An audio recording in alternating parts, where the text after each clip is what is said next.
Ok, né? Começando oficialmente, então, né? Bom dia novamente.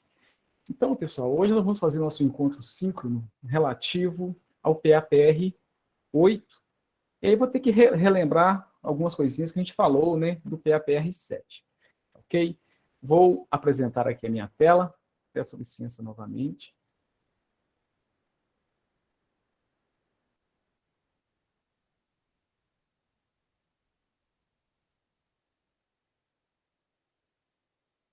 Estão visualizando a minha tela aí, pessoal? Dá o feedback fazendo um favor aí. Sim. Perfeito, então, pessoal. Então, né, no PAPR 8, né, vamos, né, o capítulo referente do livro é o capítulo 7. O assunto, pessoal, né, o capítulo 7 ele trata de algumas, né, assuntos, né, ele chama interações e propriedades, né, o tópico, né, a gente chama de forças intermoleculares, também poderíamos chamar de interações intermoleculares, né. É um assunto importantíssimo, né? Porque são devidas a essas interações, né? Essas forças que geram essas interações entre as moléculas, que vai definir propriedades das moléculas. Então, né, é um assunto fundamental, né? Muito cobrado nos dias atuais, né? Muita relação com o nosso cotidiano, ok? Então é importantíssimo, pessoal, né? Como desde o início a gente vem conversando, né? Que vocês façam essa parte de vocês, né? Ler o livro, né, e assistir as videoaulas. Aí a ordem pode variar, né? Eu sugiro ler primeiro, depois assistir, mas também se assistir as videoaulas e depois for para o livro, né, não vai fazer diferença. De todo jeito você vai conseguir compreender, pelo menos a ideia, né, por trás disso. Ok? Aqui estão as atividades, né? Ok. Eu vou direto aqui para o nosso livro. E fiquem à vontade, pessoal, a qualquer momento, pararem para perguntar alguma coisa, tá? Então, pessoal, primeiramente aqui na geometria, né? Na aula passada nós vimos que as moléculas possuem geometria. E quando a gente fala em moléculas, pessoal, eu já estou falando de compostos covalentes, tá? Os compostos iônicos, eles não formam moléculas, né? Eles formam retículos cristalinos. Então, né, logicamente, esses retículos eles têm suas geometrias próprias, mas não vai fazer diferença em termos de propriedades. Então, sempre que a gente está falando, né, a gente vai falar de interações intermoleculares daqui para frente, né, e também de geometria e polaridade das moléculas. Se eu falei em molécula, eu estou falando de compostos covalentes, ok? Os compostos iônicos não formam moléculas, né, eles formam agregados iônicos. E aí nós mostramos na aula passada, né, que existem diferentes tipos de geometria. As moléculas elas assumem, né, estruturas tridimensionais. E, por exemplo, nós mostramos, né? O que determina as estruturas tridimensionais das moléculas? É o número de pares de elétrons que essas moléculas possuem, né? Pares de elétrons ligantes e não ligantes. Ok? Esse conjunto de pares de elétrons que vai definir como que essa molécula vai ficar no espaço, né? Como que vai ficar posicionado cada átomo no espaço. Porque esses pares de elétrons eles se repelem uns aos outros e a molécula vai assumir configurações espaciais, né, de forma a distanciar esses pares de elétrons. E nós mostramos, por exemplo, na aula passada, né, por exemplo, o HCl é uma molécula linear, como qualquer molécula, né, que só tem 2 átomos. Moléculas com 3 átomos podem ser lineares ou angulares. Né? Nós mostramos, por exemplo, que o CO2 ele é linear. Por quê, né? Ele só tem pares de elétrons ligantes. Essas ligações duplas aqui não tem pares não ligantes. Então, esses pares eles vão se repelir. Né? Eles se comportam como 2 conjuntos que vão se repelir. O CO2 é uma molécula linear. Já a molécula de água, por exemplo, é uma molécula angular. Por que ela fica assim, pessoal, e não igual ao CO2? Ela também tem 3 átomos. Mas esses pares, né, esses 2 pares de elétrons não ligantes aqui, eles interferem na geometria da molécula, né, porque eles estão repelindo esses outros 2 pares que são ligantes. Isso força a molécula a ficar nesse formato angular. Né? A gente vai ver que isso é fundamental e importância para a gente. Ok? Então, vimos isso na aula passada, correto? E aí, voltando aqui para o nosso livro, né? Então, a geometria é isso. Cada molécula tem uma geometria própria. O que define a geometria de cada molécula, né, vai ser o número, né, de pares de elétrons ligantes e não ligantes que estão contidos nessa molécula, né, em volta ali do átomo central. Agora, um outro assunto importante para a gente entender, e nós falamos que a importância da geometria, né, que todas as propriedades que uma molécula tem, pessoal, é em função da sua geometria, e não em função simplesmente dos átomos que formam a molécula. É a forma que esses átomos estão organizados no espaço que vai definir a geometria. E uma das propriedades mais importantes que as moléculas possuem é a polaridade. Polaridade. Formar polos. Né? Polos positivos e negativos, pessoal. E como eu falei, isso só faz sentido quando a gente fala em moléculas, em substâncias covalentes, né? Em compostos covalentes. Porque os compostos iônicos, eles são polares, né? Por definição, porque todo composto iônico, ele tem cátion e tem ânion, ele tem uma parte positiva e uma parte negativa ali dentro daquele agregado. Então, né, o composto iônico, por definição, ele já é polar. Agora, os compostos covalentes, pessoal, alguns são polares e outros não. E o que vai definir se eles são polares ou não, logicamente, vai ser o tipo de átomo que faz parte da molécula, mas principalmente o tipo de geometria que essa molécula possui. Ok? Então, polos, pessoal. Como que se formam polos nas moléculas? Nós vimos, né, que estou falando de ligação covalente de moléculas. Quando eu falo o termo molécula, como eu disse, né, já está implícito que isso é uma substância covalente. Nós vimos que numa ligação covalente, então, o que acontece é um compartilhamento de pares de elétrons. O elétron é compartilhado nesse par entre os dois átomos que estão ligados. Agora, pessoal, esse compartilhamento ele não é igual. Não é 50% para cada lado. Por que não é igual, pessoal? Porque os átomos eles possuem diferentes eletronegatividades. Essa propriedade nós falamos lá na parte, né, de tabela periódica. É uma propriedade periódica. Entrando alguém aqui. Existe uma propriedade periódica chamada eletronegatividade. O que é a eletronegatividade? Né? Relembrando, é o poder, né, de atração que um átomo exerce sobre elétrons. Então, cada átomo tem uma força específica de atrair elétrons. Uns têm maior, outros têm menor. Nós vimos como isso varia na tabela periódica. Né? Aqueles menores átomos que estão à direita da tabela e na parte superior da tabela direita, né, são os mais eletronegativos. Aqui eu tenho uma pequena amostragem de eletronegatividade. Né? Isso tem forma de ser medido, tá?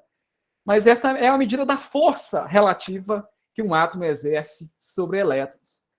Então, por exemplo, veja essa tabela, né? O flúor é o elemento mais eletronegativo que a gente conhece, pessoal. E o menos eletronegativo é o frâncio. Vê que está naqueles, né? Exatamente em posições opostas, né? O flúor está no extremo direito da tabela periódica, né? O flúor está no extremo esquerdo, né? Inferior da tabela periódica. Então a gente vê que tem diferenças de forças de atração sobre os elétrons. E numa ligação, pessoal, os elétrons que estão sendo compartilhados entre os dois átomos, se houver uma diferença de eletronegatividade entre esses dois átomos de uma ligação, esses elétrons não vão ficar igualmente distribuídos. Eles tendem a ficar mais próximos àqueles átomos mais eletronegativos. Ok? Então, uma ligação covalente, pessoal, a ligação covalente em si, ela pode ser apolar ou polar. Uma ligação covalente apolar, ela vai ser observada quando a gente tem átomos que têm a mesma eletronegatividade. Se forem átomos iguais, lógico, né? Mas tem átomos diferentes também que possuem as mesmas eletronegatividades, entendeu? Ou muito próximas, né? Então, quando você olha um átomo, por exemplo, uma molécula de hidrogênio, do gás hidrogênio, né, que é o H2, são dois átomos de hidrogênio ligados, eles estão compartilhando um par de elétrons, né? É uma ligação covalente. Nesse caso aqui, pessoal, eu tenho uma ligação covalente apolar. Por quê? Né? Os dois átomos que participam da ligação, eles exercem o mesmo poder de atração sobre os elétrons. Então, né, essa nuvem eletrônica ela vai ficar igualmente distribuída sobre os dois átomos. Então, não existe nenhum tipo, né, de polo aqui nesses casos. Porque os átomos têm a mesma eletronegatividade. No caso aqui, são átomos iguais, inclusive. Então, obrigatoriamente, eles teriam que ter a mesma eletronegatividade. Mas existem ligações covalentes, pessoal, que são polares. Um caso, né, o HCl. Aqui está sendo mostrado, pessoal, as estruturas de Lewis. Né? Isso aqui é a estrutura de Lewis. Esse tracinho aqui, né, é o par de elétrons que está sendo compartilhado.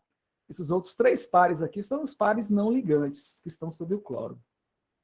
Nesse caso aqui, pessoal, a ligação, né, um par de elétrons está sendo compartilhado entre o hidrogênio e o cloro. Vocês conferirem aqui, né, o hidrogênio tem uma eletronegatividade de 2,2. O cloro já é 3,16. Então, o cloro ele é mais eletronegativo do que o hidrogênio. Isso quer dizer, pessoal, que o par de elétrons que está sendo compartilhado aqui entre o hidrogênio e o cloro, ele não é igualmente compartilhado.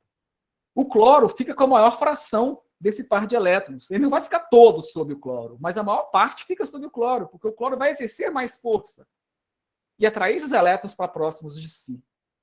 Isso vai gerar, pessoal, cargas parciais. Não é uma carga inteira, né? O hidrogênio não vai ficar totalmente positivo e nem o cloro totalmente negativo, mas vai faltar um pouco de elétrons aqui para o hidrogênio e vai sobrar elétrons em cima do átomo de cloro. Porque ele já tinha alguns, né? E esse par aqui vai ficar mais sobre ele.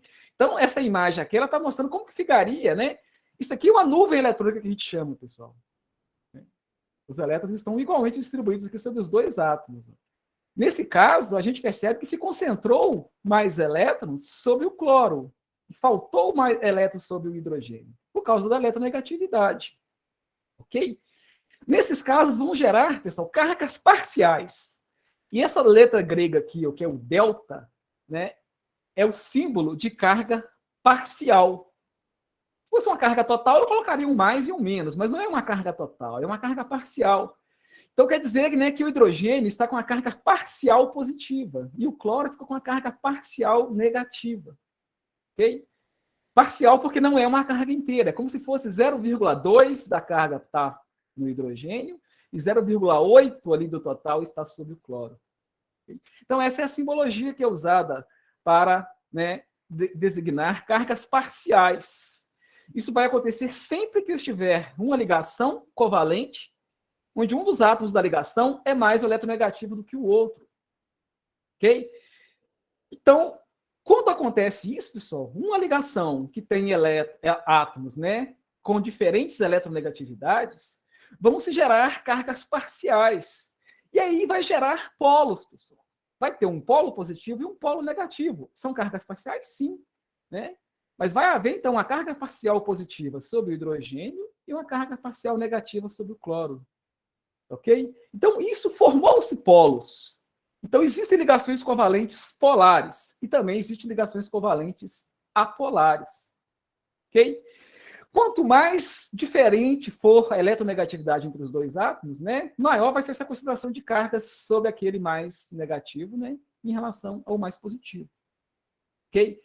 Então, daí que surgem, né, polos nas moléculas covalentes, tá? Como que se formam polos? Por que se formam polos nas moléculas covalentes?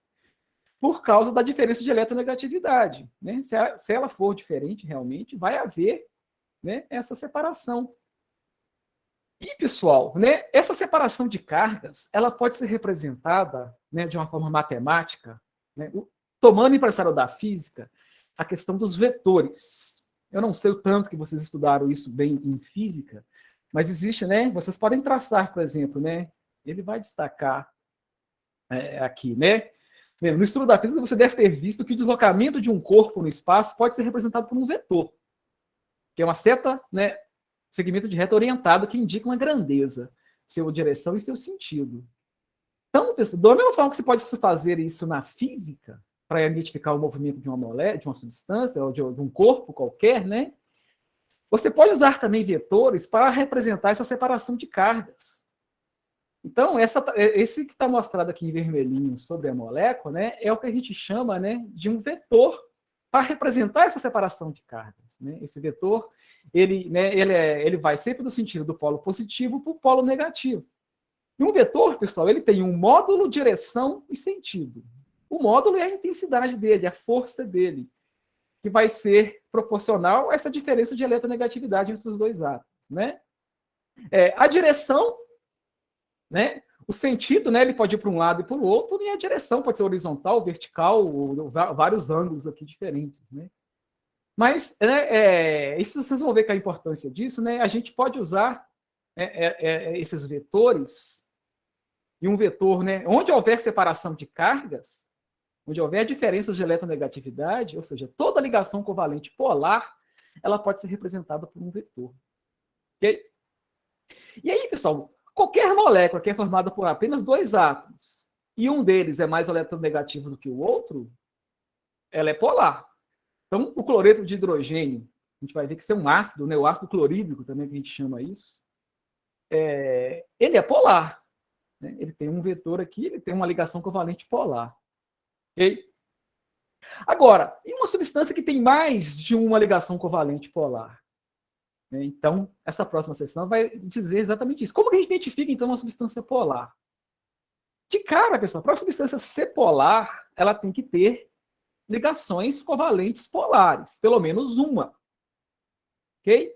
Se ela tiver somente uma ligação covalente polar, ela vai ser polar. Se ela tiver mais de uma, a gente vai ter que considerar esses vetores. Né? Ele diz aqui que na física, né, para a gente saber todo o comportamento de um corpo, a gente soma os vetores. E no caso da polaridade de uma molécula, que tem mais de um vetor desses, ou seja, que tem mais de uma ligação polar, de uma ligação covalente polar, a gente tem que somar esses vetores. E aqui ele está representando. E aí o livro, pessoal, né, a maior parte dos livros de química, de ensino médio e de ensino superior, representa os vetores sempre nesse sentido, saindo do positivo para o negativo. Esse livro nosso, ele até mostra assim, aí acaba fazendo até uma confusão, mas não vai fazer diferença nenhuma para a gente, tá? Ele fala que o certo, né, o vetor, ele tem que ser representado do negativo para o positivo. Porque ele está representando. Veja aqui uma molécula de água. Eu até vou usar uma outra representação. Vamos vir para aqui. Que vai deixar mais claro para a gente, eu acho que sim. Né? A questão da polaridade. Ó. Então, a gente relembrando, né? A polaridade de uma ligação, pessoal, então existe uma diferença entre polaridade da molécula e polaridade da ligação. A polaridade da ligação depende dos átomos que estão naquela ligação. Né? A polaridade da molécula é a soma de todos os vetores, ou seja, de todas aquelas ligações polares que a molécula possui. Tá? Então, a polaridade de uma ligação ocorre por causa da diferença de eletronegatividade entre os elementos da ligação. Okay? Como eu disse, toda ligação iônica é uma ligação polar. Né? E, veja só, uma molécula será apolar. Já falando em moléculas, né? Em compostos covalentes. Lógico, se ela possuir somente ligações apolares. Então, uma molécula que não tem nenhuma ligação covalente polar nela, ela não tem como ser polar. Né? Ela vai ser apolar. Né? Um outro caso que a gente vai ver aqui, tá? Os vetores de polarização, como eu falei, né? Se você somar esses vetores, pessoal, e a soma deles for zero, ou seja, eles estão se anulando. Isso é possível, tá? Então, essa molécula vai ser apolar também. Então, mesmo moléculas contendo, né, ligações polares, ela pode ser apolar. E aqui o que vai ser importante vai ser a geometria. Né? É essa geometria da molécula que vai definir se essa soma dos vetores vai ser zero ou não. Ok? E aqui uma regra até que vai ajudar a gente bastante, né? Quando o número de nuvens eletrônicas, o número de pares de elétrons que estão ao redor do átomo central, ele foi igual ao número de átomos iguais que estão ligados. Então, se esses dois valores forem iguais, essa molécula também vai ser apolar. A gente vai ver o porquê disso por causa da geometria. Ok? Então, vamos ver esses dois casos, pessoal, que a gente viu, né, em termos de geometria. Né? O gás carbônico, né, o CO2, que é uma molécula linear, e a água, que é uma molécula angular. Né? Eu já estou dizendo para vocês aqui que o CO2, vamos olhar primeiro, né? Deixa eu ver como é que está no livro, se está melhor aqui no livro. Só um minutinho. Ou não. Aqui eles mostram só também os vetores. Tá da mesma forma, né? Acho que aqui está melhor para a gente ver. Então, nós já vimos que o CO2, pessoal, ele é assim, ele é uma molécula linear. A água é uma molécula angular. Nós sabemos o porquê. Ele é assim, o CO2 é assim e a água é assim. Analisar as ligações, pessoal. Aqui eu tenho ligação carbono-oxigênio. Né? Aqui eu tenho hidrogênio e oxigênio. Só voltar aqui no livro, que aqui a gente tem os valores de eletronegatividade. Veja só, né? O oxigênio é 3,44. Né? O carbono, 2,55. O hidrogênio é 2,20. Você vê que são diferentes as eletronegatividades. Ou seja, a ligação carbono-oxigênio, ela é polar. Se ela é polar, eu posso representar em termos de vetores de polaridade. Ok? Então, né, esse formato antigo, o vetor saindo do positivo para o negativo, ó, então, eu posso representar um vetor nesse sentido, que essa ligação aqui é polar. Essa ligação também é polar, é a mesma, né? Só que está no sentido contrário. Entendeu? Eu posso representar um vetor nesse sentido. Se eu somar esses dois vetores, pessoal, o que acontece? Né? Eles têm o mesmo módulo. É a mesma ligação, ou seja, eles têm o mesmo tamanho do vetor. Eles têm a mesma direção, né? Uma direção que paralela, só que eles têm sentidos contrários. Um está da direita para a esquerda, outro da esquerda para a direita. Se eu somar esses dois vetores, pessoal, a física vetorial mostra isso para a gente, eles vão se anular. E aí o vetor resultante aqui vai ser igual a zero. Isso quer dizer que esses vetores se anulam. Ou seja, então essa molécula ela é apolar. Se esse momento de dipolo resultante, essa aqui já é uma letra grega, tá?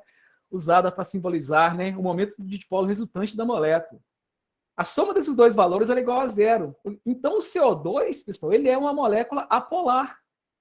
Mesmo possuindo ligações covalentes polares, ele é uma molécula apolar.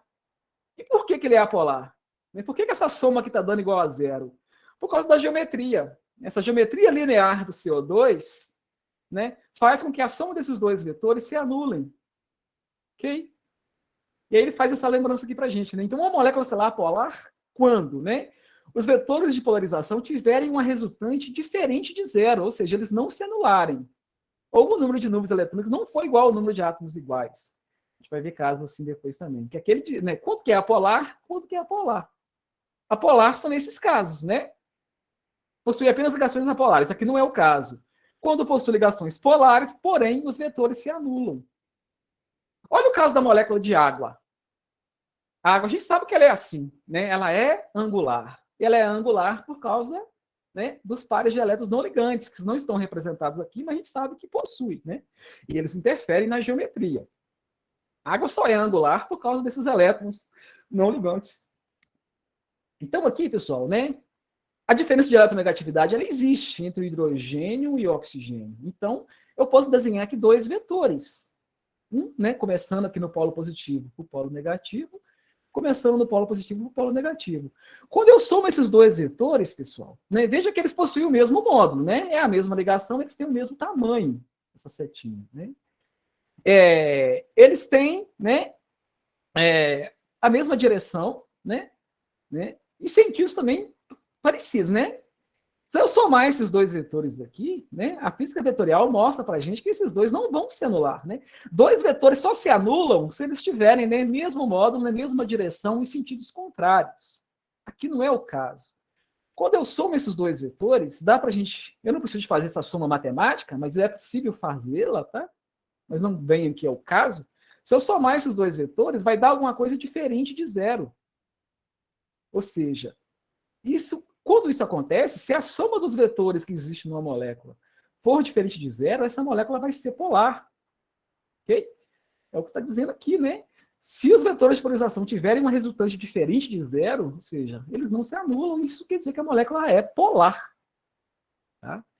E a gente vai ver que isso aqui é uma das propriedades mais importantes que a gente aprende aqui no primeiro ano, né? Porque a polaridade de uma molécula vai definir uma série de outras propriedades que a gente vai estar estudando. Mas então, dá para entender por que o CO2 é polar, é apolar e a água é polar? Vou voltar aqui no livro. Então, né, o HCl é polar? Ele só tem um único vetor, né? Não tem como ele anular. Aí quando a gente tem, pessoal, mais de uma ligação covalente polar, que eu tenho que analisar os vetores, tá? Se eu tenho somente uma, não há necessidade. Se eu não tenho nenhuma, também não há necessidade. Né? Quando eu tenho mais de um vetor, a gente tem que analisar. Veja aqui os casos. Lembrando, como eu falei, que o livro ele representa os vetores ao contrário, mas não faz diferença aqui para a gente. Né? O vetor dele aqui começa no negativo e vai para o positivo. Ele mostrou para a gente que a molécula de água e a molécula de CO2, a gente já representou lá, né? Tá vendo? Aqui eu tenho um vetor para cá ou para cá, a soma dos dois vai dar alguma coisa diferente de zero. A água é polar.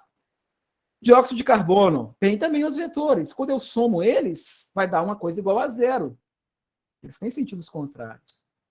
É diferente de zero, ou seja, o dióxido de carbono é polar. Essa outra molécula aqui, o metanal. Veja só, eu tenho um polo aqui, que tudo é diferente as eletronegatividades. Ó. Carbono e oxigênio é uma ligação covalente polar. Então, um dipolo aqui. Carbono e hidrogênio, ligação covalente polar. Carbono e hidrogênio, ligação covalente polar. Se eu somar, pessoal, todos esses 3 vetores que tem aqui, eu tenho que somar todos. Dá para a gente ver, né, que se eu somar esse, Mi1, né, o 2 e o 3, vai ser uma coisa diferente de zero. Então, o metanal é polar. Se esse valor aqui é diferente de zero, é polar. Se é igual a zero, é apolar.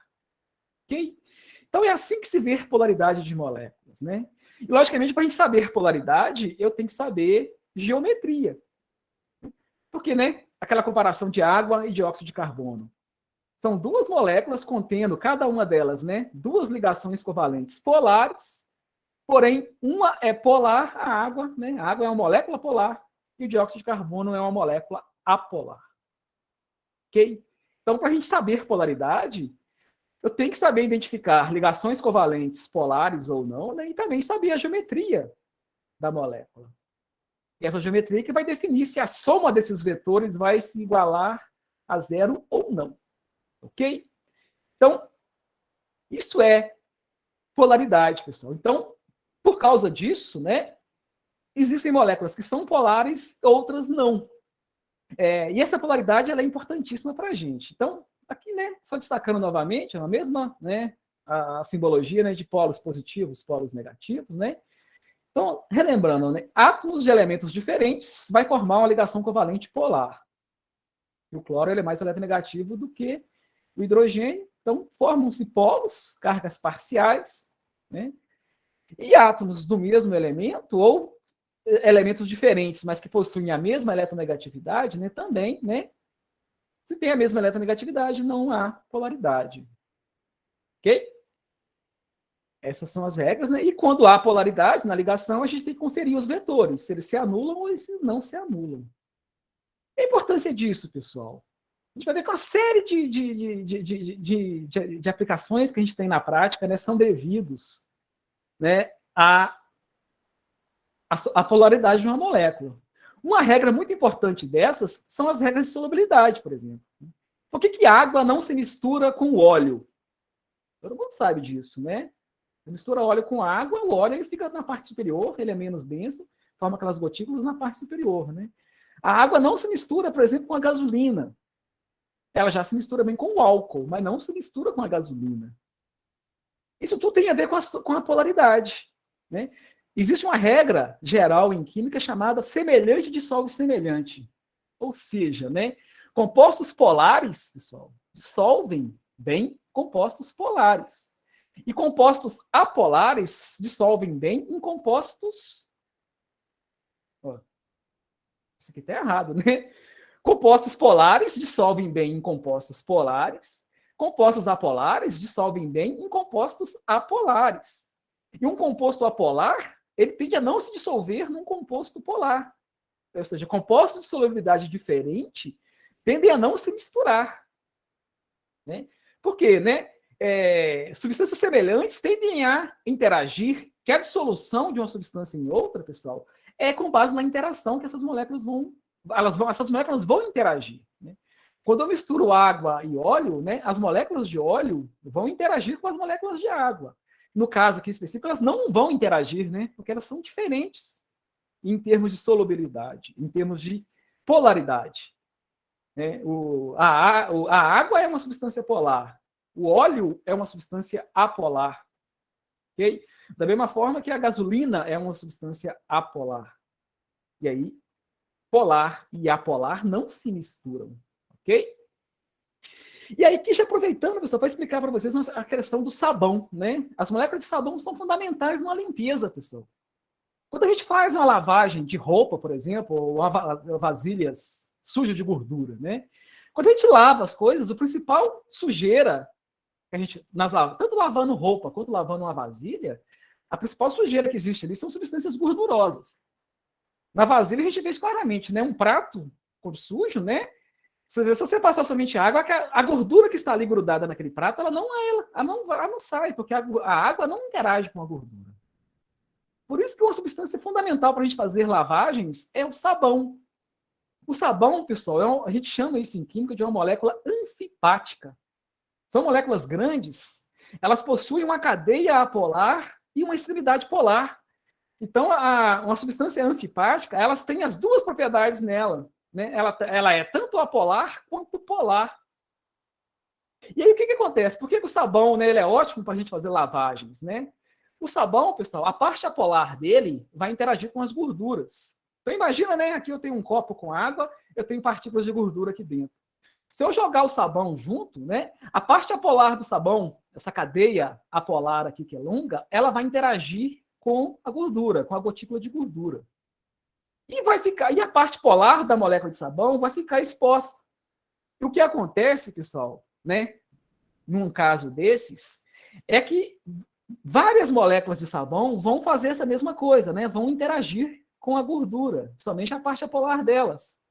O que vai acontecer é que vai se formar, né, o que a gente chama de uma micela. Vai se formar uma gota, como se fosse uma gota, né, onde, né, o sabão ele vai englobar aquela partícula de gordura.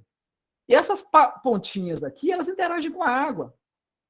Então, o que o sabão faz, na verdade, é fazer com que aquela partícula de gordura se dissolva em água.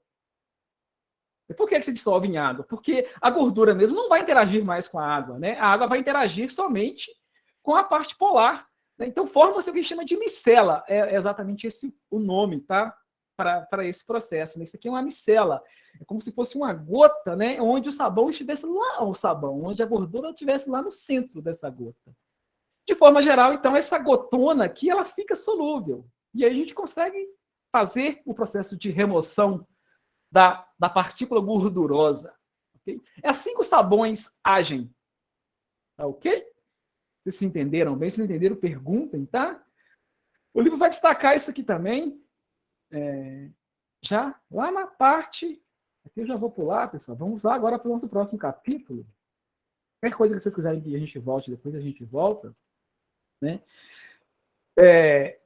Indo para o nosso próximo capítulo, pessoal, a polaridade, como eu falei, pessoal, ela define se uma substância vai interagir com outra ou não. Substâncias polares interagem bem com outras polares. E substâncias apolares interagem bem com outras apolares. Ok? A polaridade também, ela vai definir uma série de outras propriedades das substâncias. Lembrando que a polaridade é devida à geometria, né?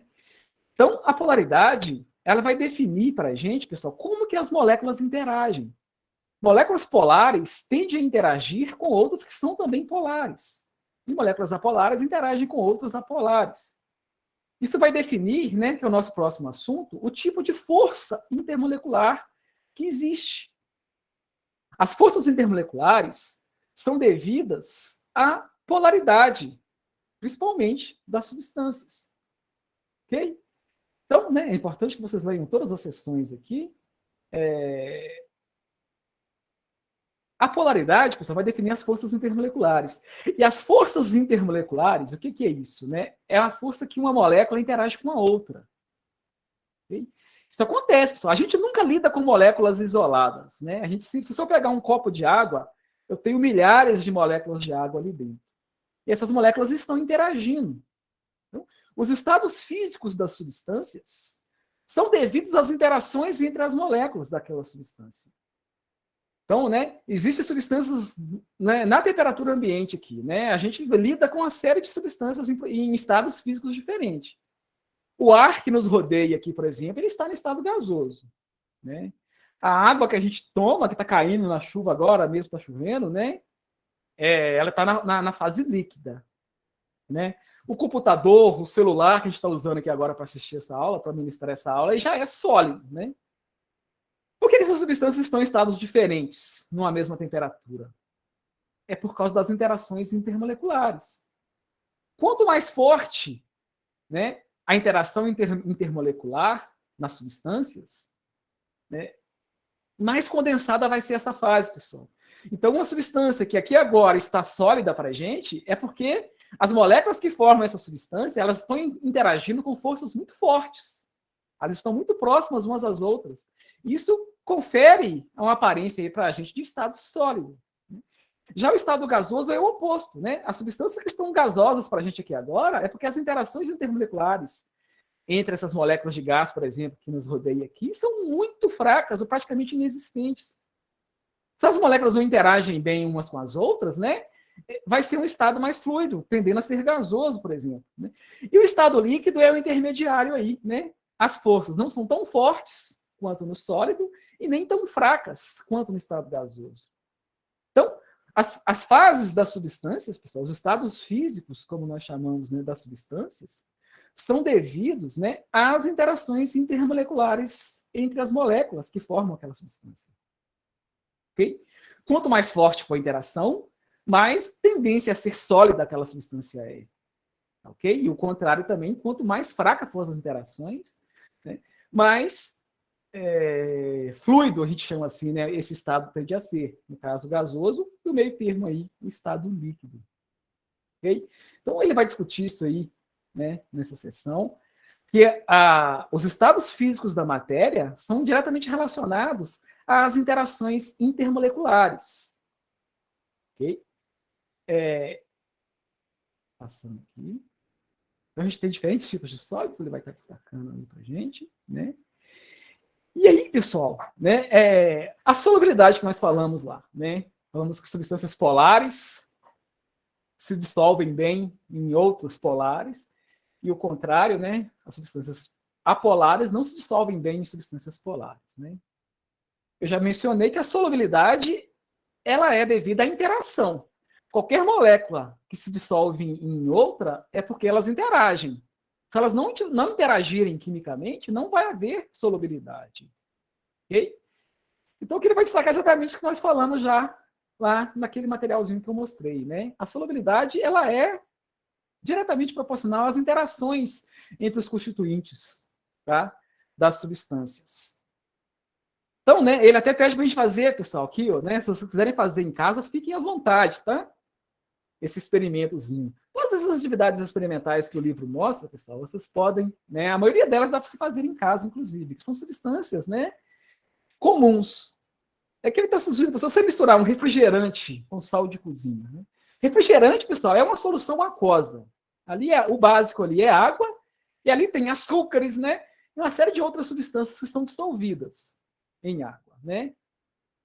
O sal de cozinha é uma substância polar, como os vimos, né? É o NaCl. Então, né, ele é totalmente polar. Vocês acham que o refrigerante, né, se você jogar sal no refrigerante, vai dissolver? Pode ter certeza que sim, tá? Se alguém quiser fazer, faça em casa. Só não beba depois esse refrigerante, né? Ele vai ficar salgado. Se for bem pouquinho, talvez não vai ficar tão ruim, não. Né? Você misturar um refrigerante com óleo de soja. O óleo de soja não vai se misturar no refrigerante. Cara. O refrigerante é uma solução aquosa, ali, a base é água, né? Então é polar ali. O óleo de soja ele é totalmente apolar. Né? Se você misturar, pessoal, né, um refrigerante com vinagre, o vinagre também é uma solução aquosa, tá? Agora, a parafina, pessoal, que é a vela derretida, né? A vela também é totalmente apolar, não se mistura em nada com água, tá? E também, né, refrigerante com vaselina ou parafina, né? A vaselina também é totalmente apolar, a parafina também é totalmente apolar. Okay? Então, ele faz algumas brincadeirinhas aqui. Se vocês quiserem misturar isso em casa, vocês vão ver o que é miscível e o que não é miscível. E eu já adianto, aquilo que se misturar bem um com o outro, por exemplo, se você misturar, pessoal, óleo de soja com vaselina ou parafina, vai misturar. Se alguém quiser fazer isso, se tiver essas substâncias em casa, quiser brincar, podem ficar à vontade, tá? São coisas que são apolares. Então, o que define se uma substância interage bem com a outra ou não é o tipo de polaridade.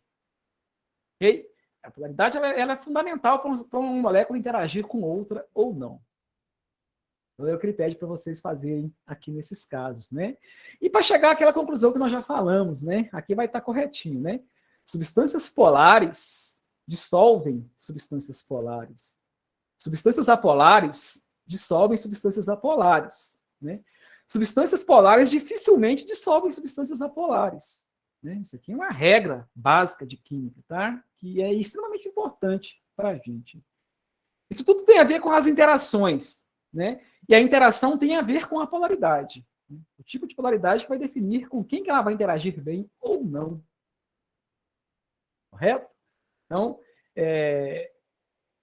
tem alguns casos, né? Ele está até brincando aqui, pessoal, né? Um mecânico, né? Ele mexe muito com graxas. A graxa ela é totalmente apolar. Você sujar a mão com graxa, pessoal, mesmo se você suja a mão com óleo, vocês podem fazer isso em casa, suja sua mão com óleo de cozinha. Você não vai conseguir lavar de jeito nenhum com água apenas. Você vai ter que usar algum solvente que seja também apolar. Porque os mecânicos, por exemplo, eles usam muito, né, querosene ou até mesmo a gasolina. Ou algum thinner, negócio pintores usam. Você tem que usar alguma substância que também seja apolar para limpar a mão, porque a água jamais vai conseguir limpar aquela graxa da mão. Porque não há interação entre as substâncias. Ok? Agora, o álcool, por exemplo, ele já mistura com água em várias proporções, né? Então, pessoal, né, a gente tem que entender aqui agora, né, os tipos de interações que existem entre as moléculas. Nós já deixamos bem claro que essas interações entre as moléculas, o que define elas é a polaridade. Ok? Baseado nisso, pessoal, né, então as moléculas podem se interagir umas com as outras. Essas interações, pessoal, né, são também chamadas de forças intermoleculares. Ou também forças de Van der Waals.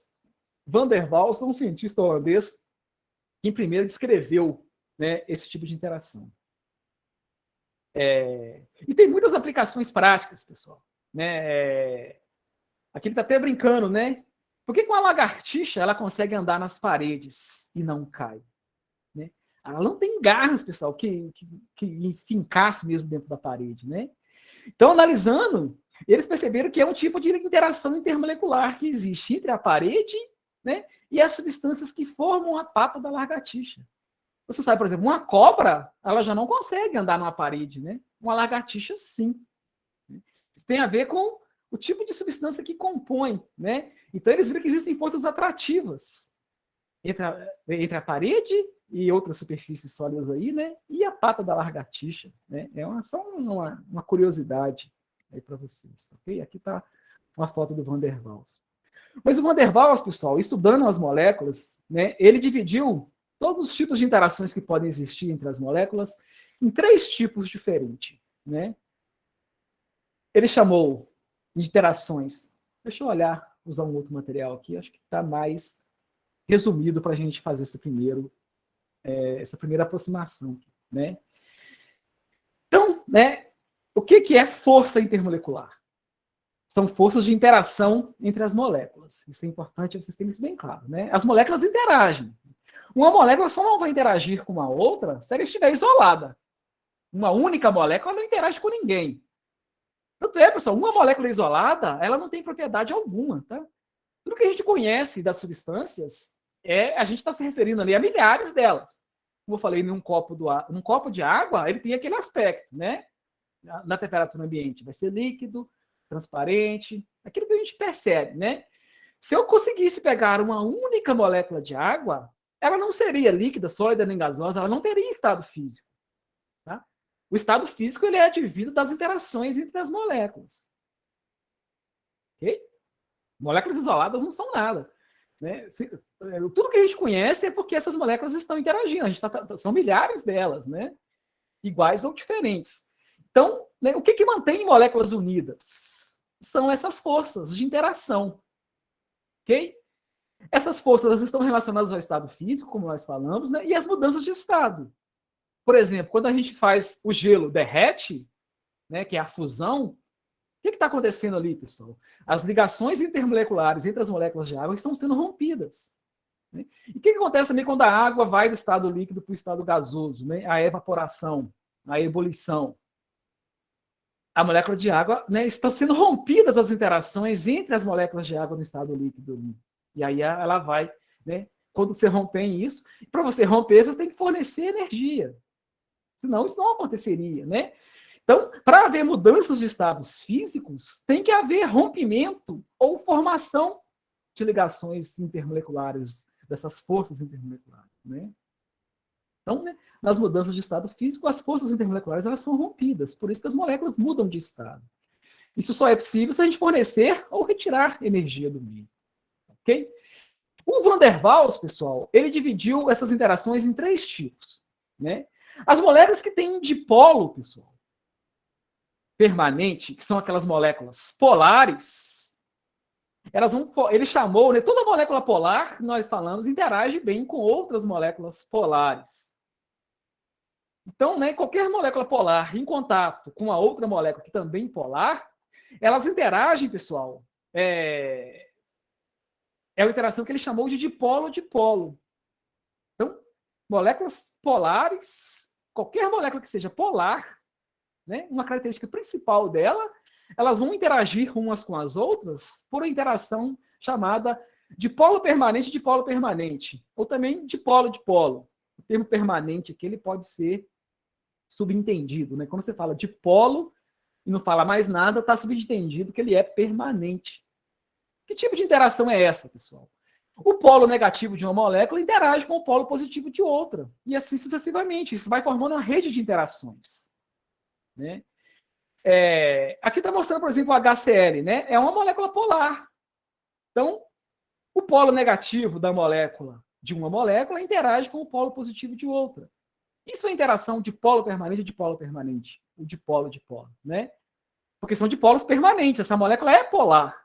A parte negativa interage com a parte positiva. E assim sucessivamente. Em todas as direções, em todos os sentidos, vai haver essas interações. Né? Sempre negativo com positivo. Ok? E as moléculas que são apolares, pessoal? Né? E ele tá, né, só...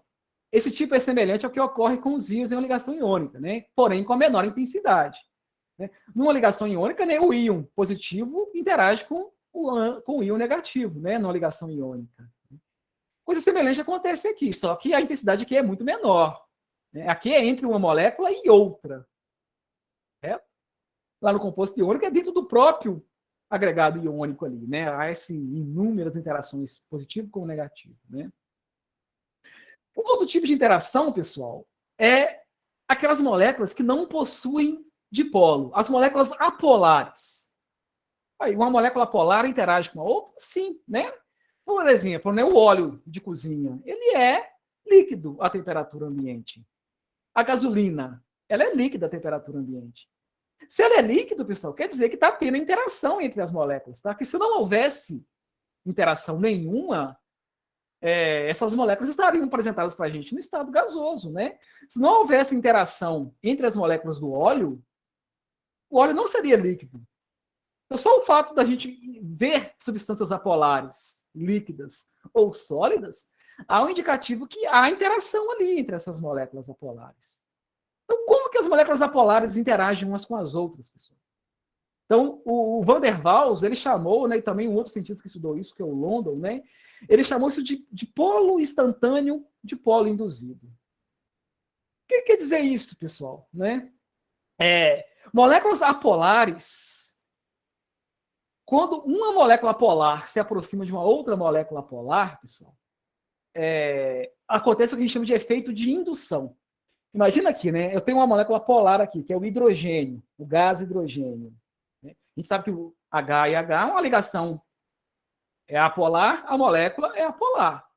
Então, o gás hidrogênio ele é apolar. Okay? Mas a gente consegue produzir o hidrogênio líquido, né? Logicamente, em temperaturas muito baixas. Só o fato de a gente conseguir produzir o hidrogênio líquido também é um indicativo que há interação. Né? Mas como que uma molécula polar interage com outra molécula polar, pessoal?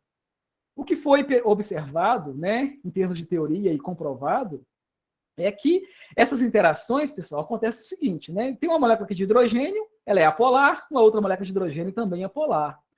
Quando eu aproximo elas, pessoal, né, por mais que essa molécula de hidrogênio seja polar, né, o hidrogênio que está colocado aqui, né, ele tem um próton no seu núcleo. Quando eu aproximo essas duas, pessoal, essa parte positiva aqui do hidrogênio, que é o próton que está no núcleo aqui, ele vai causar, né, instantaneamente, ele induz dipolos na molécula que se aproxima dele. É uma indução, tá? Por isso que chama de dipolo induzido, ou também dipolo. Essa indução causa um dipolo instantâneo. É uma coisa que surge e acaba muito rapidamente. É uma coisa muito fraca, mas a gente sabe que existe. Então, mesmo moléculas apolares, quando elas entram em contato, né, uma molécula induz pequenos dipolos em outra. Esses pequenos dipolos, né, vai gerar, né, pequenos dipolos. Esses pequenos dipolos vão interagir com outros pequenos dipolos. Então, né, esse dipolo que surge instantaneamente, devido à indução causada aqui, ele vai induzir um dipolo em outra. E assim sucessivamente. Isso gera uma força de atração muito pequena. Ok? Então, como ele diz aqui, né, ocorre entre moléculas apolares por indução, através de uma deformação momentânea das nuvens eletrônicas. É momentâneo, é instantâneo, é fraco, mas existe e é importante para alguns tipos de moléculas, como é o caso do óleo, da gasolina. O óleo, pessoal, e gasolina, por exemplo, né, a gente vai ver isso mais à frente, né, eles são totalmente apolares, porém são moléculas muito grandes. Então, eles têm um grande número de forças muito fracas. Mas muita coisa fraca somada acaba gerando uma coisa forte. Né? Então, eles acabam tendo estado líquido, até mesmo a gente tem substâncias apolares no estado sólido, inclusive.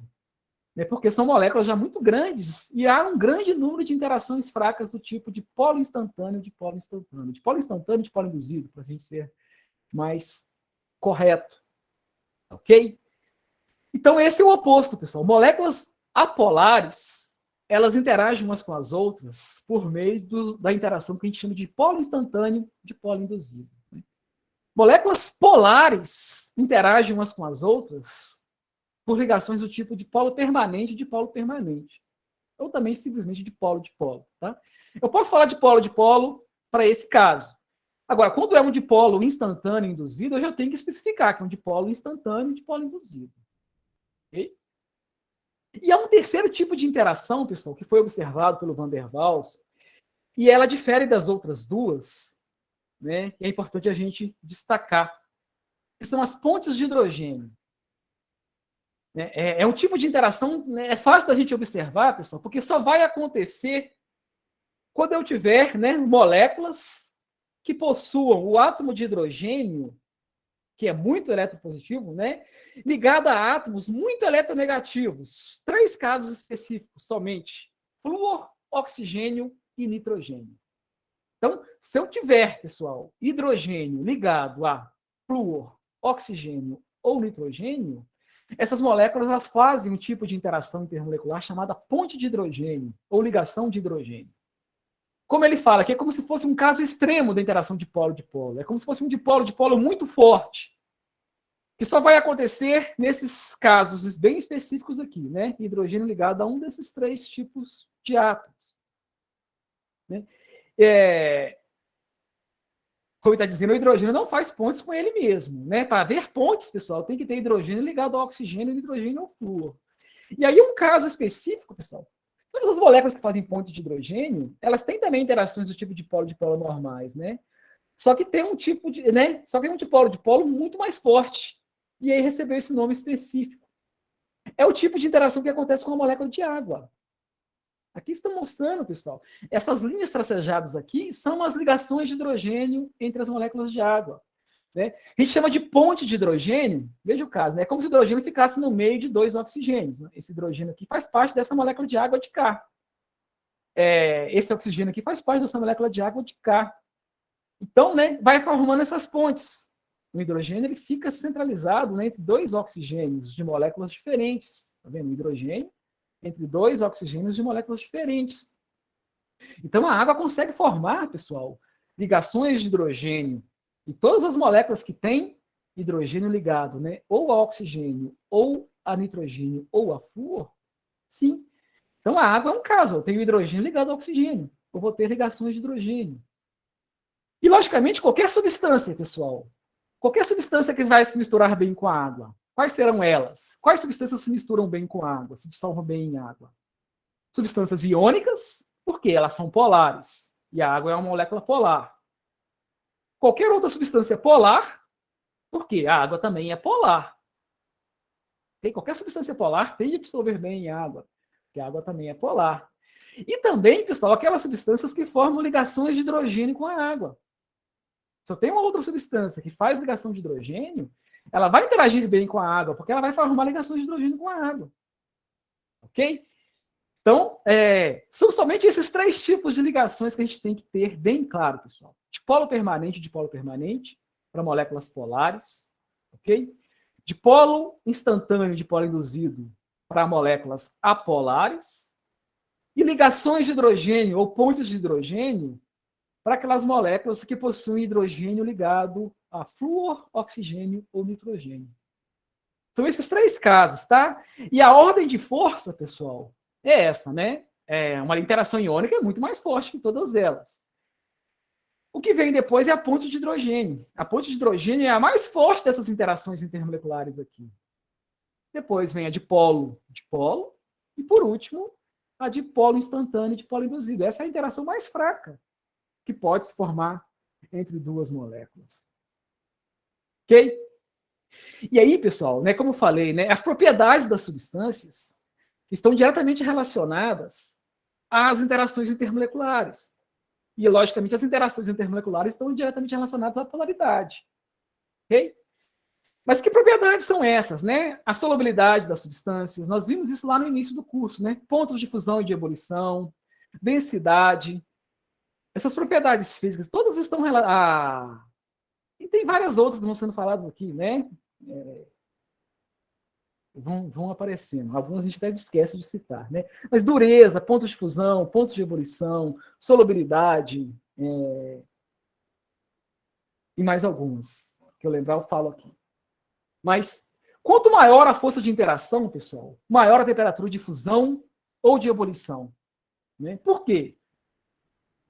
Pois será mais difícil quebrá-las para que ocorra mudança no estado físico. Tá? Então, uma substância que tem uma temperatura de fusão elevada, ela tem interações intermoleculares mais fortes do que uma que tem pontos de ebulição mais baixos. Por exemplo, né, 2 substâncias muito comuns aqui, né? A água. A água tem uma temperatura de ebulição ao nível do mar de 100 graus Celsius.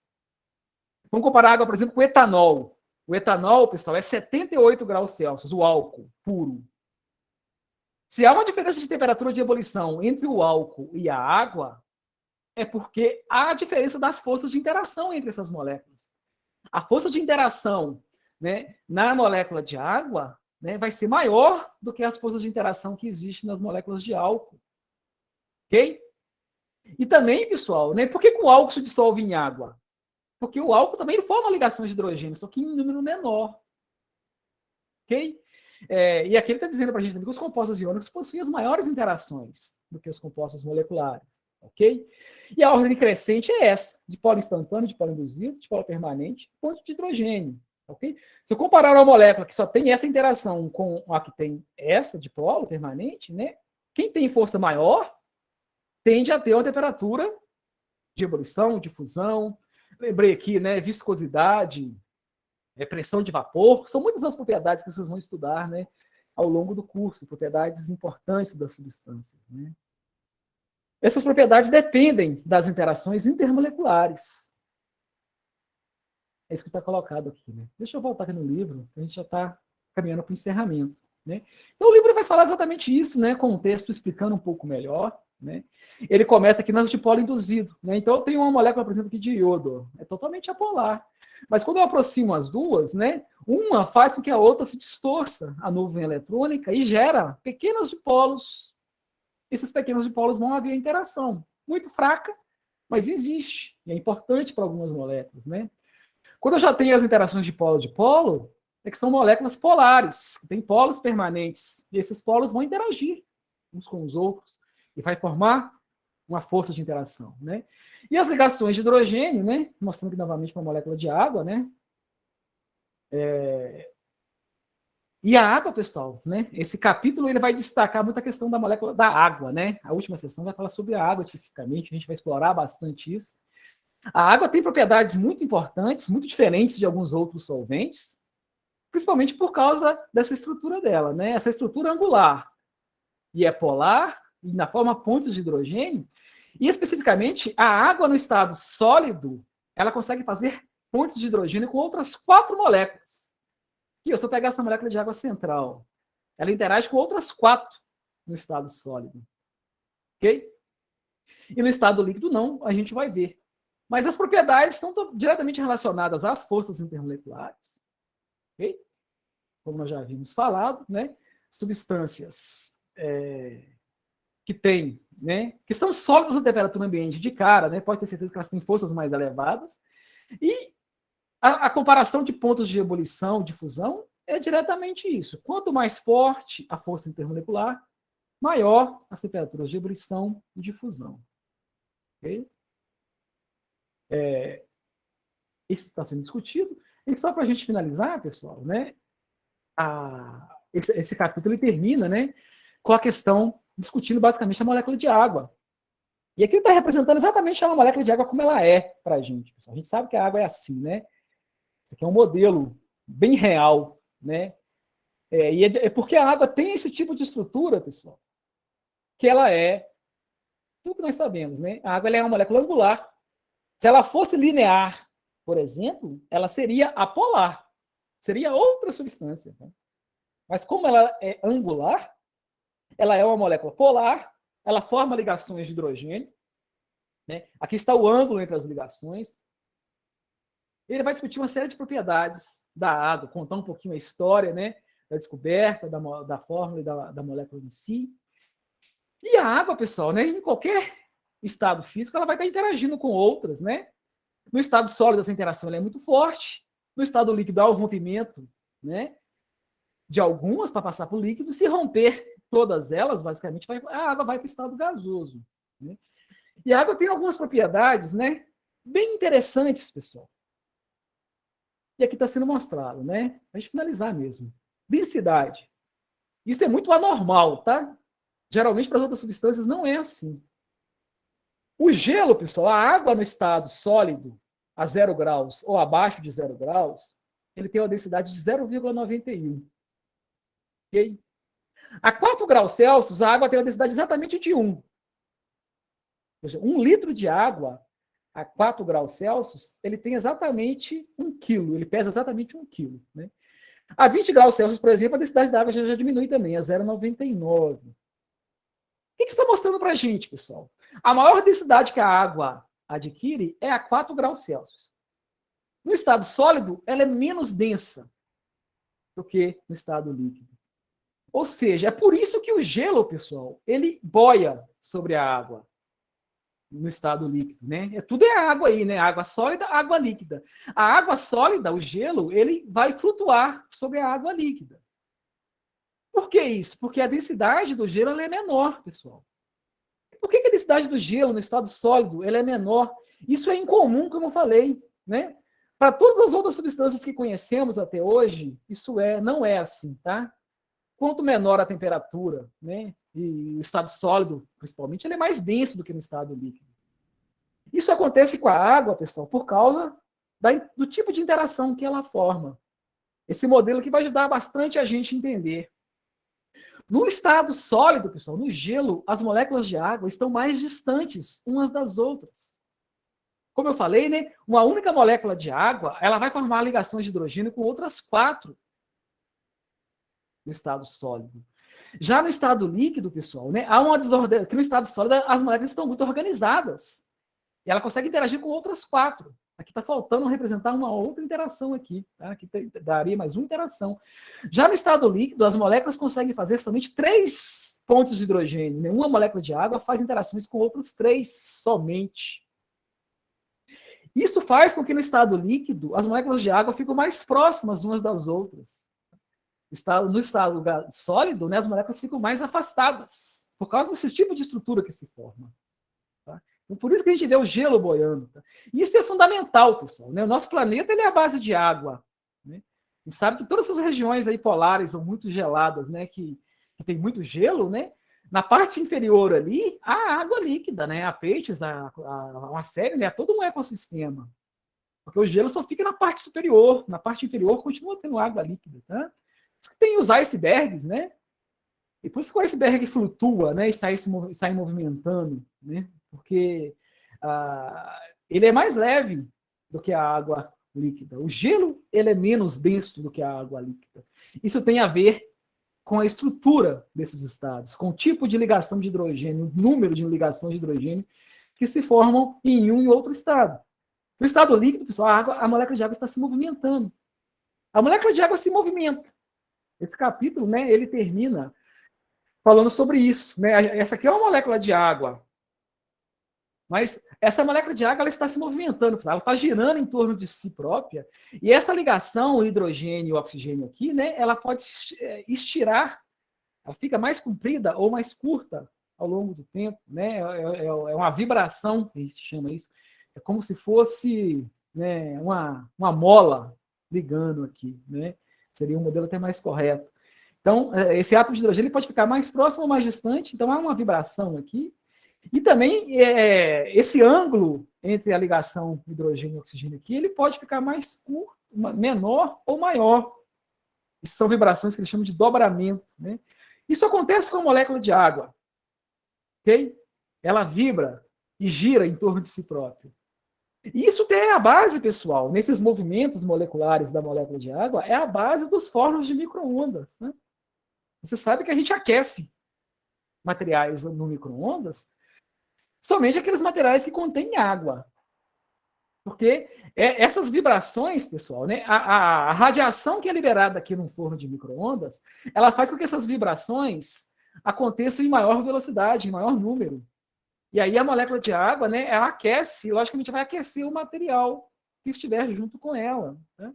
Então o forno de micro-ondas nada mais é, também, ele não aquece em si, ele não transmite calor. Ele faz com que a molécula de água vibre mais rapidamente. E com isso ela aquece o material. Okay? A viscosidade, a água forma gotas. É também por causa das forças intermoleculares. Né? Tem outros solventes aí que não formam gotas, eles escoam. Né? A água é muito viscosa. A viscosidade também é totalmente relacionada às forças intermoleculares. Se essa força for elevada, o líquido ele é mais viscoso. Né? Sendo mais viscoso, ele vai formar gotas, ao invés, né, de fluir simplesmente. Né? Então, né, para a gente encerrar, né, ligação intermolecular, forças intermoleculares, pessoal, né, vai definir as propriedades das substâncias. Todas elas. Tá? Toda propriedade tem alguma ligação com as forças intermoleculares. E todas as propriedades que, no caso, esse líquido precioso, né, que é a água, tem, todas as utilidades que ela tem, é devido às propriedades que ela possui. Né? E as propriedades são devido à estrutura da molécula de água, à polaridade da molécula de água. A questão da solubilidade, como eu falei, né? A água é um líquido polar e forma ligações de hidrogênio. Né? Então, qualquer substância polar dissolve bem nela, qualquer substância que forma ligações de hidrogênio também se dissolve bem, se interage bem com a molécula de água. Ok? E aí ele vai terminar, né, falando um pouquinho mais sobre algumas propriedades aí da molécula de água, ok? E como que é a dissolução, pessoal? Né? Como que um composto iônico, eu estou representando aqui, se dissolve em água? Né? A água vai quebrar essas interações que existem entre os cátions e ânions. A gente chama, né, esse processo ele é chamado de solvatação. Isso aqui vai sendo separado e a molécula de água ela engloba esses íons. Né? Uma interação no tipo de polo. Né? A água tem um polo negativo e um polo positivo. O polo negativo da molécula de água é o oxigênio, está em vermelhinho. Ele vai circundar os cátions. Está vendo? A parte positiva da molécula de água circunda os cátions. A parte negativa é os oxigênios, né? Vai circundar os cátions. A parte positiva, que é onde estão os hidrogênios, né? É o outro extremo da molécula, ele vai circular os ânions. E aí vai formar um tipo de interação aqui, né, de polo. É o que solubiliza os compostos iônicos. É o que causa a solubilização dos compostos iônicos, né, em água. Ok? Ele discute aqui também a questão do refrigerante. Né? Um refrigerante, pessoal, né, ele tem uma série de compostos dissolvidos em água, inclusive o gás. O gás dissolvido ali é o CO2, o gás carbônico. Lembra do CO2, pessoal? O CO2 ele é apolar. Por causa da geometria, né? Apesar de ser uma molécula que tem ligações covalentes polares, ele é apolar. E as interações, né? Se o CO2 é apolar, ele não interage bem com a água. Ele não interage bem. Ele tende a escapar. Por isso, quando a gente abre um refrigerante, né, escapa-se moléculas de gás. O refrigerante ele está pressurizado. Se você abre e essa pressão diminui, né, as moléculas de água, as moléculas de gás, aí de CO2, elas vão escapar. Por que elas escapam? Porque o CO2 não tende a se misturar com a água. Ele só vai misturar se você forçá-lo, né, pressurizá-lo. E aí ele escapa. Por isso que os refrigerantes, né, quando eles perdem todo aquele gosto, aquele sabor acidificado, a gente vai ver, né, porque o gás ele escapa simplesmente. Ele não tende a misturar bem com a água. Okay? Ele vai falar também um pouquinho de água mineral, pessoal. Né? Lembrando que a água mineral não é água pura. Tem vários tipos de água mineral. Né? É importante que vocês leiam. A gente vai fazer, né, a prova de vocês, a gente vai cobrar coisas específicas relacionadas à água, pessoal, que é muito importante vocês. E também a gente passou exercícios específicos, né, sobre esse tema água. É um tema importantíssimo, né, para vocês, para a sociedade como um todo, né? Ok? O que eu tinha para falar para vocês, para dar essa resumida, né, seria isso. Vou parar aqui a apresentação. Pode compartilhar a tela, desculpa.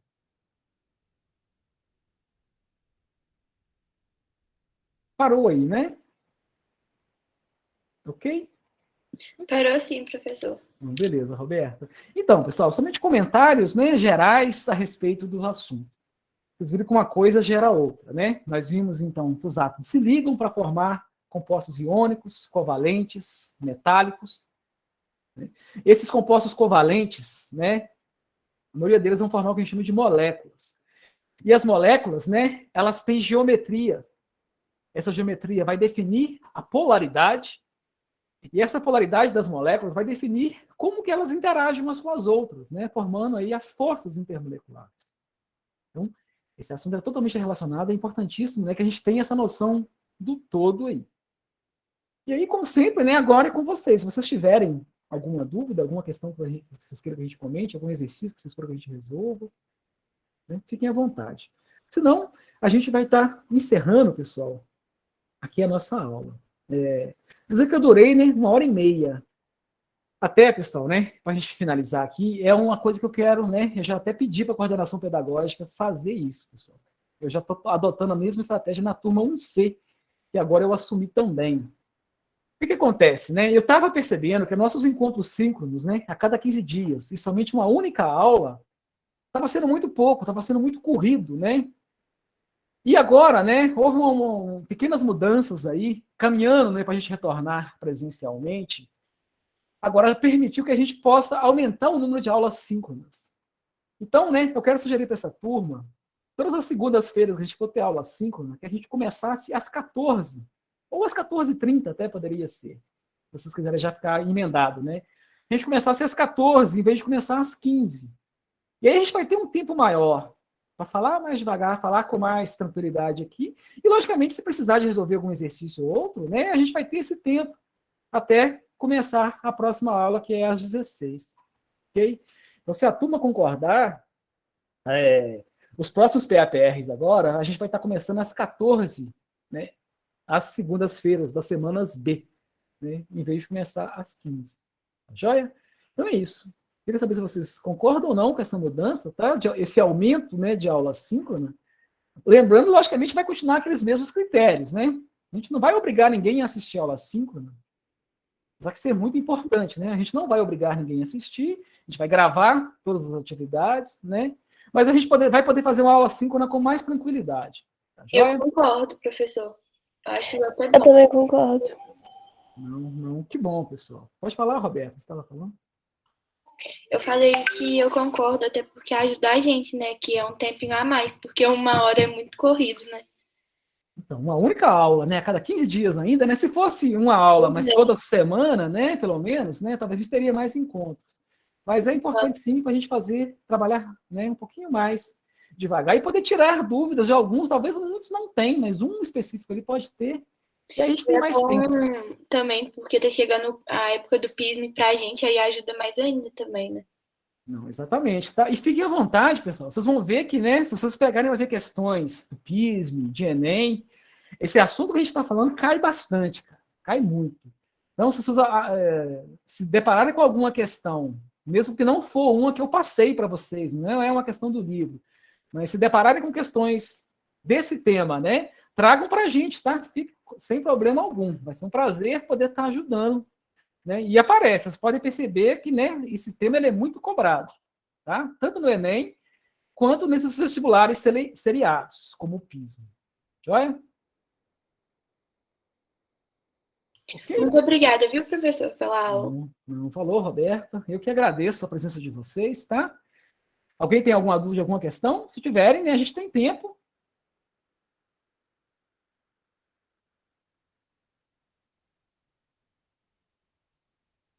Beleza, pessoal. Se não tem, né, eu vou encerrar aqui a gravação.